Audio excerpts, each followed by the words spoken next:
चांदीवली के लोकप्रिय पूर्व मंत्री मोहम्मद आरिफ नसीम खान साहब ने झंडा फहराया, बच्चों लोगों को मिठाइयाँ बांटी और उस समय उन्होंने क्या बोला सुने। हमारे ब्लॉक कांग्रेस कमेटी के बहुत ही सीनियर नेता यहाँ के और ब्लॉक कांग्रेस कमेटी के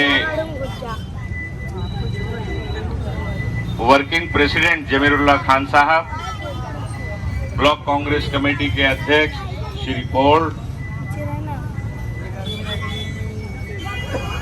हमारे दूसरे कांग्रेस के बहुत ही सीनियर लीडर सिंह साहब, पाल जी, हमारे सभी यहाँ पर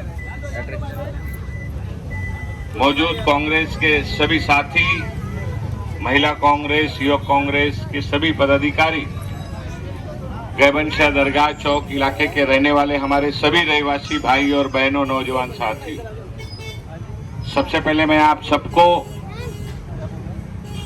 यौम आजादी के मौके पर, स्वतंत्रता दिवस के मौके पर ढेर सारी मुबारकबाद देता हूं।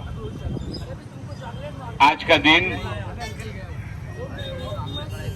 हमारे मुल्क के लिए, हमारे देश के लिए सबसे बड़ा दिन है, क्योंकि आज के दिन हमें आजादी मिली। हर कैदी का ख्वाब होता है आजाद होना। उसी तरह से सन 47 के पहले इस देश के हिंदू, मुसलमान, सिख, ईसाई सभी का एक ख्वाब था कि हमारा देश आजाद हो। अपने आप को लोग बंधा हुआ समझते थे, क्योंकि जिस तरह से उस समय की अंग्रेजी साम्राज्य चलाने वाली सरकार अंग्रेजों की थी, देश पे हुकूमत करने वाली सरकार अंग्रेजों की थी। अंग्रेज दमनकारी थे, अंग्रेज डिक्टेटरशिप चलाते थे। जमहूरियत की जगह कहीं नहीं थी, लोकतंत्र का नामो निशान नहीं था। लोगों को हक और अख्तियार नहीं था कि अपने मन मुताबिक अपनी जिंदगी बिता सके, अपने धार्मिक त्योहार मना सके, आजादी के साथ घूम सके, खुले आसमान में सांस ले सके।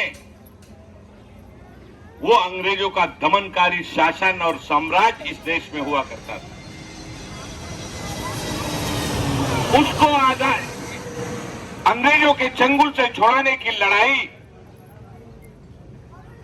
सन 1857 से लेकर 1947 तक चली। रश्मि रुमाल तहरीक हो, हमारे उलमा इकराम, हजारों लाखों लोग पेड़ों पे लटका दिए गए, फांसी दे दी गई, जेलों में डाल दिए गए। राष्ट्रपिता महात्मा गांधी जी के नेतृत्व में कांग्रेस पार्टी ने पूरे देश में बड़े पैमाने पर आंदोलन छोड़ा, अंग्रेजों के खिलाफ बड़ी लंबी लड़ाई लड़ी। महात्मा गांधी से लेकर पंडित जवाहरलाल नेहरू जी से लेकर मौलाना अबुल कलाम आजाद से लेकर सारे जितने भी लोग हैं, सबको काला पानी जेलों में, कहीं महाराष्ट्र की जेल में, कहीं गुजरात की जेल में, किसी को यूपी की जेल में, अलग अलग जेलों में डाल दिया गया। कई लोगों को फांसियां दे दी गई। लेकिन आजादी के मतवाले हमारे वीर शहीद अंग्रेजों के सामने न डरे, न झुके, न उन्होंने समझौता किया। फांसी पर भी चढ़ते थे तो इंकलाब जिंदाबाद का नारा लगाते थे। अंग्रेजों भारत छोड़ो, हमारे देश को आजाद करो, ये नारा लगाते लगाते फांसी पर चढ़ जाते थे। याद करिए जरा उनकी कुर्बानी। आज का दिन उन शहीदों को याद करने के दिन है, जिनकी मेहनत से, जिनकी शहादत से भारत एक लोकतांत्रिक देश बना, आजाद भारत दुनिया में कहलाने का अधिकार मिला। उन शहीदों को हमें याद करने का दिन। सन 47 के बाद जब देश आजाद हुआ, लाल किले से आजादी का जश्न मनाया गया, पंडित जवाहरलाल नेहरू ने झंडा फहराया और देश को संबोधित किया कि हमारा देश आजाद हुआ है। देश में संविधान बना, लोकतंत्र बना, सभी जात और धर्म और मजहब के लोगों को बराबर का दर्जा और अधिकार दिया गया। देश तरक्की की राह पर आगे बढ़ने लगा। आजादी के वक्त अगर आप देखें 30 से 33 करोड़ की आबादी वाला भारत, 30 से 32 करोड़ लोगों को पेट भरने के लिए अनाज नहीं पैदा होता, तन पे पहनने के लिए कपड़ा नसीब नहीं होता था, नौजवानों के लिए कोई रोजगार के अवसर नहीं होते थे, कोई लैपटॉप, मोबाइल, कोई टेलीफोन, कुछ सुविधा नहीं थी। आस्ते आस्ते कांग्रेस की सरकारों ने इस देश को तरक्की के राह पर आगे ले जाने लगा। किसानों को आत्मनिर्भर बनाया गया। हजारों फैक्ट्रियां, कंपनियां जगह जगह पे हर राज्य में खोली गई, मिलें खोली गई ताकि लोगों को रोजगार मिले, हमारे देश का स्वदेशी सामान बने, यही का बना हुआ कपड़ा यहां के लोग पहने। किसानों को अलग अलग तरह से सब्सिडी देकर योजनाओं में उनको ताकत देने का काम भारत की सरकार ने किया। जो बंजर जमीनें थी वो उपजाऊ जमीन, खेत कहलाने लगे। जिन लोगों के पास खेत नहीं था, खेत का मालिकाना हक देने का काम कांग्रेस की सरकार ने किया। जो हुकुमशाही थी हर राज्य में खत्म किया। सारे राजा रजवाड़े, नवाबों को विलय किया गया। एक भारत बना, एक देश बना जिसे हम गर्व से हिंदुस्तान कहते हैं।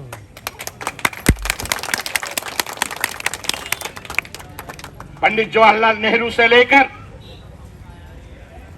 डॉक्टर मनमोहन सिंह तक, चाहे इंदिरा गांधी हो, राजीव गांधी हो, अटल बिहारी वाजपेयी जी की सरकार रही हो, 10 साल डॉक्टर मनमोहन सिंह जी की सरकार रही हो, सभी सरकारों ने, चाहे देवगौड़ा जी की सरकार रही हो, चंद्रशेखर सिंह की सरकार रही हो, वीपी सिंह की सरकार रही हो, सभी सरकारों ने इस देश के लोगों के लिए, इस देश की एकता अखंडता के लिए काम किया, देश को शिखर पर पहुंचाने का काम किया।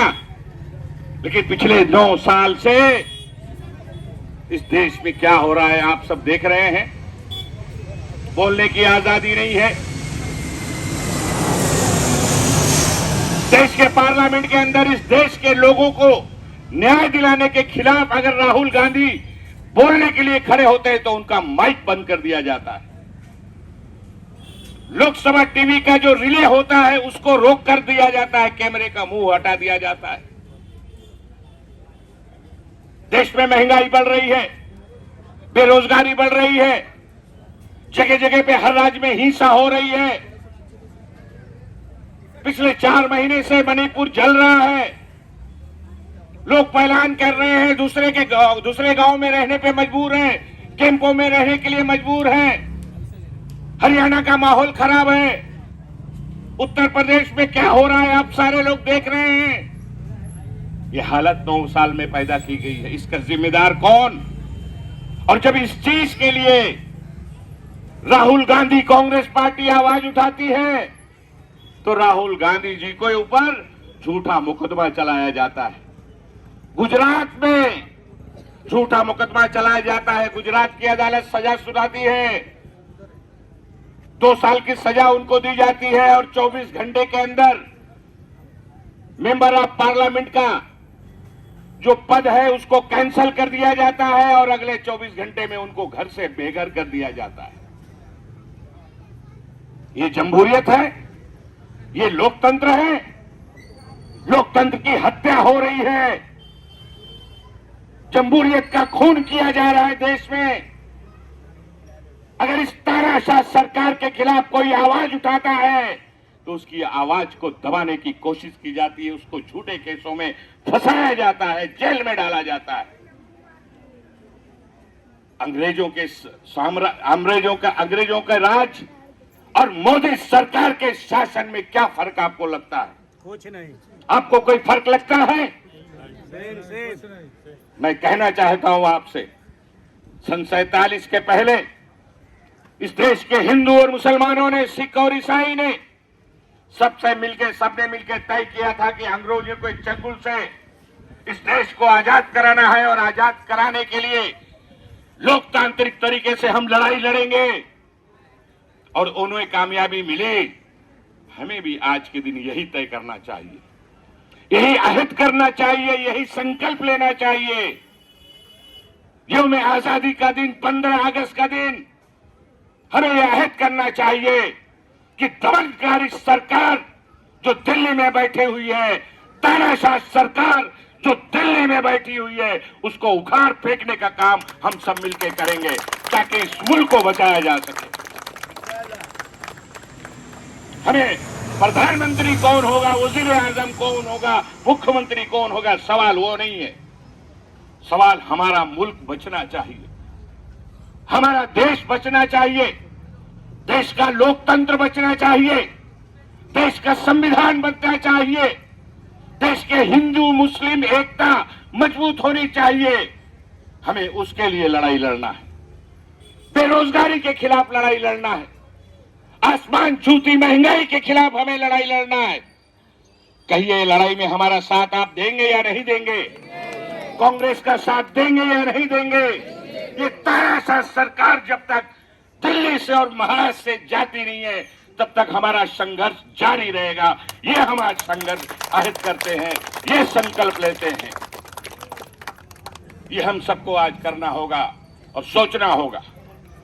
हमारा मुल्क बचेगा तो मुल्क में रहने वाला हिंदू भी बचेगा, मुसलमान भी बचेगा, सिख भी बचेगा, ईसाई भी बचेगा, नौजवान भी बचेगा, गरीब भी बचेगा, अमीर भी बचेगा। जब ये मुल्क ही बर्बाद हो जाएगा, खराब हो जाएगा, तबाह हो जाएगा, तब कौन बचेगा? जरा ये सोचिए इस बात को। मैं ज्यादा लंबी बात नहीं करना चाहता, लेकिन आपको झकझोरना चाहता हूं। आज आपके सोए हुए जमीर को मैं जगाना चाहता हूं कि जरा सोचिए, याद कीजिए सन 47 के पहले की हालात को और देखिए 9 साल के कामकाज को। उसमें और इसमें वही फर्क, कोई जरा बड़ा फर्क नहीं दिखाई देता। तो मैं इस मुल्क की लड़ाई आज कांग्रेस पार्टी पूरे देश में लड़ रही है, जितने भी अलग अलग पार्टियां हैं उनको भी साथ ले रही है, ताकि ऐसे तानाशाह सरकार से इस देश को निजात दिलाई जा सके। ये करने का काम कांग्रेस पार्टी आज पूरे देश में कर रही है और उसमें उनकी लड़ाई लड़ने का काम, देश को बचाने की लड़ाई लड़ने का काम इस देश में राहुल गांधी की क़यादत में कांग्रेस पार्टी कर रही है। और आप सारे लोगों से मेरी अपील है कि आप सब लोगों ने मजबूती के साथ देने का काम करना चाहिए। इस देश को बचाने की लड़ाई में सबने साथ देना चाहिए, ये मैं आप सबको कहना चाहता हूं। मैं फिर से यौम आजादी के मौके पर, स्वतंत्रता दिवस के मौके पर, 15 अगस्त के मौके पर अपनी तरफ से, कांग्रेस पार्टी की तरफ से आप सबको बहुत बहुत मुबारकबाद देता हूं, बहुत बहुत शुभकामनाएं। धन्यवाद। जय हिंद, जय महाराष्ट्र।